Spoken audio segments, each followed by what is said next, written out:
That is what drives me as Chancellor. That is what drives the choices that I have set out today, and I commend this statement to the House. Shadow Chancellor Mel Stride.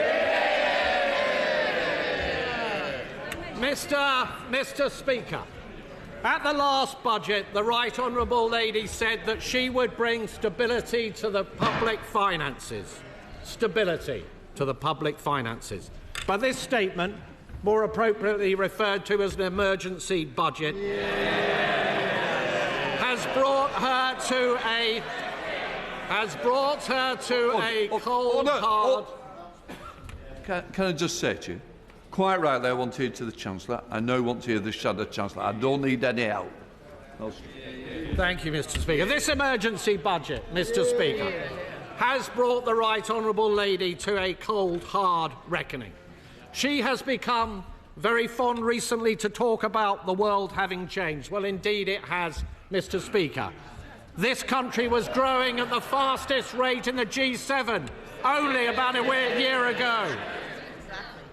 And just as the OECD and the Bank of England and other forecasters, and now we learn today the OBR have stated, growth has been halved in this year, cut in two as a consequence of the decisions and the choices that the Right Honourable Lady made on her watch. Inflation, which was down to 2%, bang on target on the very day of the last general election under a Conservative government. We are now told this year will be running at twice the level as was forecast under ourselves in 2024. This is going to mean prices bearing down on households and on businesses right across the country because of her choices. And the OBR also says, Mr. Speaker, that unemployment will be rising this year and next year and the year after. And in fact, across the forecast period, it will not decline at all. So much for the Right Honourable Lady's back-to-work plans. And we have already seen, Mr. Speaker, what it means when it comes to controlling borrowing under this Chancellor. And yes, she has come forward now with a plan to squeeze spending later on in the forecast period.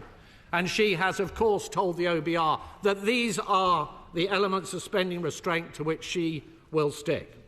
But what do the markets think? And could I ask the Right Honourable Lady, given her track record, given the fact that she has failed to control spending and borrowing to date, what does she think the markets are going to make of her latest promises?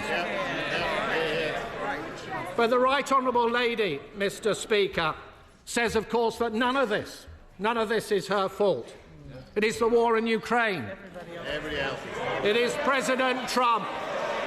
It is tariffs. It is President Putin. It is the Conservatives. It is her legacy. It is anybody but her. But what the British people know, Mr. Speaker, is that this is a consequence of her choices. She is the architect of her own misfortune. It was the Right Honourable Lady, Mr. Speaker, who talked down the economy, so that business surveys and confidence crashed through the floor. It was the Right Honourable Lady who confected the £22 billion black hole. A smokescreen that was only ever there in order to cover up for the fact that she and the Prime Minister reneged on their promises to the British people during the last general election. And a black hole that the OBR themselves, ironically at the government's behest, have said they will not legitimise. She chose to be reckless with a sliver of headroom against her fiddled targets.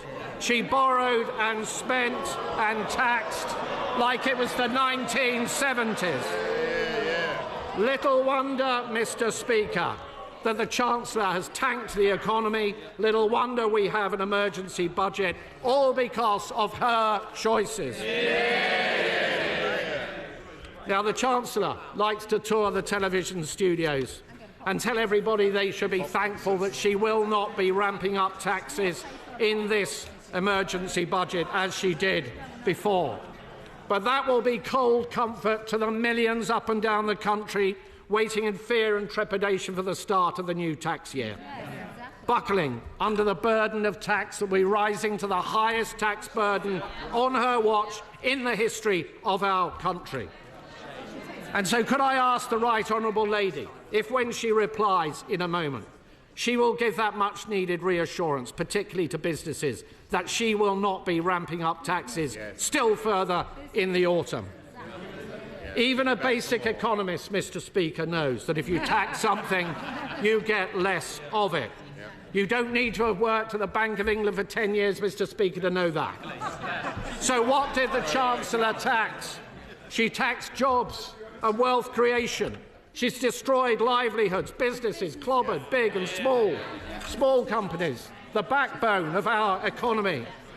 Enterprise crushed on the altar of her ineptitude. The CIPD telling us a third of those businesses affected will shed labour. Morrison's losing 200 jobs, Tesco 400, Sainsbury's 3,000 jobs lost.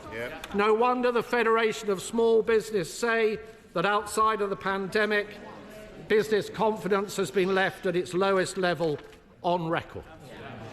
But it's not just businesses, Mr. Speaker. It's charities, it's GPs, it's pharmacists, it's those who transport children who have special educational needs, and it is hospices caring for the sick and the dying. In this House, Mr. Speaker, the Labour Party had the opportunity yesterday and last week to stop that, but they voted our amendments down. And we will never let their constituents forget it. Mr. Speaker, if you ramp up taxes, if you ramp up borrowing and spending without any commensurate improvement in productivity, it leads to growing inflation. And inflation has been increasing on this government's watch. It means that interest rates stay higher for longer. The Chancellor just now trumpeted the fact that there had been 3 interest rate cuts since the Labour Party came to office. She knows full well there should have been more than that had she managed. She knows full well, Mr. Speaker, she knows full well that interest rates are higher for longer because of the choices that she took. And this has led, Mr. Speaker, to servicing costs for our national debt, which is running at twice the defence budget. And today we have learned from the OBR that debt interest is to increase still further. None of this money, Mr. Speaker, is going to be spent on public services. It will be going down the drain. Mr. Speaker, the real black hole, Mr. Speaker, the real black hole is not the one the Chancellor invented, it is the one the Chancellor created. It's not a central problem, Mr. Speaker, the fact that this Chancellor is a gambler. Even with her fiddled fiscal targets, she left way too little headroom. And it's not the truth that whilst the Right Honourable Lady said at the last budget that that was a once-in-a-Parliament reset, she rolled the dice on a wafer-thin margin, and she lost. Reckless with her fingers crossed, she fiddled the targets and she missed them.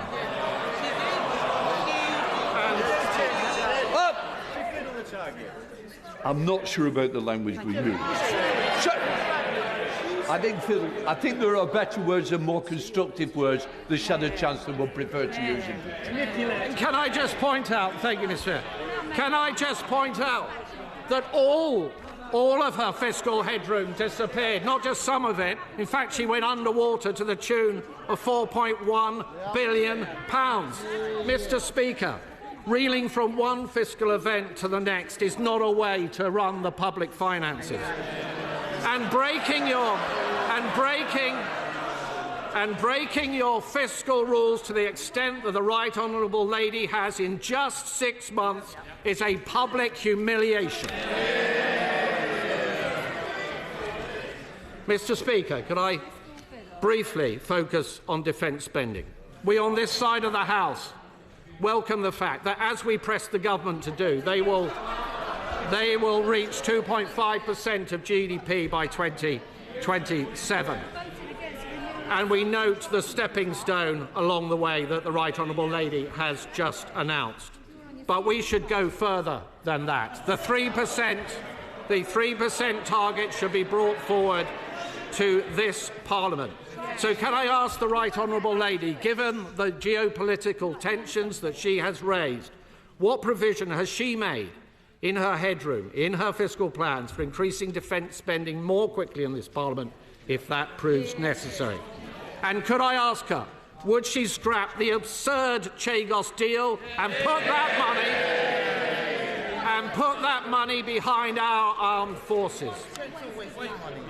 Mr. Speaker, the economy is in a perilous state, but there was a different way. There were different choices on taxing and spending and borrowing and on productivity and on welfare.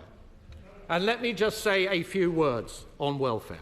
It was the privilege of my life, Mr. Speaker, to have served as the Secretary of State for Work and Pensions. And when it came to welfare reform, with that privilege came a deep responsibility. The responsibility for welfare reform to be properly thought through with a very clear plan. So I know they don't like it because it's an alien idea, Mr. Speaker, to the party opposite. So that we can be fair to the taxpayer but equally fair to the many people up and down our country, some of whom are highly vulnerable. This was an approach on our watch that led to $5 billion of savings across the forecast period and 450,000 fewer people going on to long-term sickness and disability benefits as a direct consequence. And we would have gone further, much further, and we set out a clear plan. We set out a clear plan in our manifesto to do exactly that. But the party opposite rushed their changes. They had no plan. There was not a single mention of PIP, personal independence payments, in the Labour Party manifesto. When they got into office, they pussyfooted around and dithered. Why? Because it's deeply divisive within their rank and file.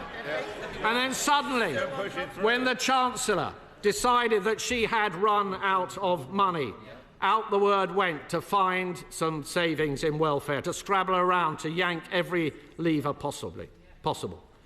And the spectacle, frankly, Mr. Speaker, of what the OBR has said about the changes that were only announced last week by the Secretary of State for Work and Pensions is simply shambolic. Yes.